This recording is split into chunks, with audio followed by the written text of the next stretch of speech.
17 সালে কোনো কথা নিয়ে আমি সম্প্রতি ইউরোপ সফর শেষে দেশে ফিরেছেন ঢালিউড কুইন অপবিশ্বাস। ভ্রমণ শেষে দেশে ফিরেই একটি গণমাধ্যমের কাজসহ নিজের ব্যক্তিগত বিভিন্ন ইস্যুতে কথা বলেছেন এই অভিনেত্রী। এর মধ্যে উঠে আসে প্রাক্তন স্বামী শাকিব খানের তৃতীয় বিয়ে প্রসঙ্গে। কিছুদিন আগেই সংবাদ মাধ্যমে ভার্সেটাইল মিডিয়ার কর্ণধার আরশাদ আদনান জানান, চলতি বছর শাকিব খান বিয়ে করছেন। আদনানের এমন মন্তব্য নিয়ে এবার অপবিশ্বাস বলেন, শাকিব খানের খুব ভালো একজন বন্ধু আরশাদ আদনান। শাকিব বিয়ের করবে এটা তাদের বন্ধুত্বের কথাবার্তা, এই কারণে বিষয়ে ব্যাখ্যা দেওয়ার কোনো জায়গা নেই আমার। সন্তান আব্রাহাম খান জয়কে নিয়ে কথা বলেন অপবিশ্বাস।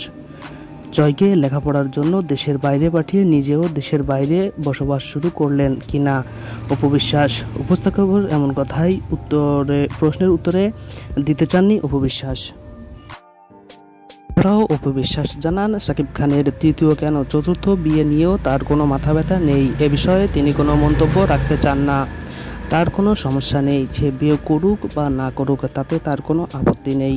সে কিছুই এ বিষয়ে বলতে চায় না, এমনটাই গুঞ্জন উঠেছে। জানা গেছে এমনটাই যে অপবিশ্বাসের কোনো কিছু যায় আসে না, বা সংবাদ মাধ্যমে যে নিউজগুলো আসতেছে এ বিষয়ে তার কোনো ধারণা এ বিষয়ে নাই।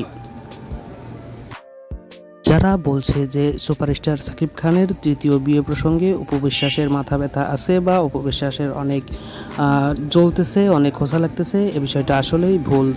এবং অপবিশ্বাসকে গত বছর দেখা গিয়েছিল ছায়াবাজি সিনেমাতে সর্বশেষ, এরপর তার কোনো সিনেমা আসেনি। তবে কোরবানির ঈদের ধামাকা আসতেছে অপবিশ্বাসের। তিনি ফেসবুকে পোস্ট করে গণমাধ্যমকে এমনটাই জানিয়েছে, ভক্তদের অপেক্ষা করতে বলেছেন অপবিশ্বাস, ধামাকা আসবে কোরবানিতে।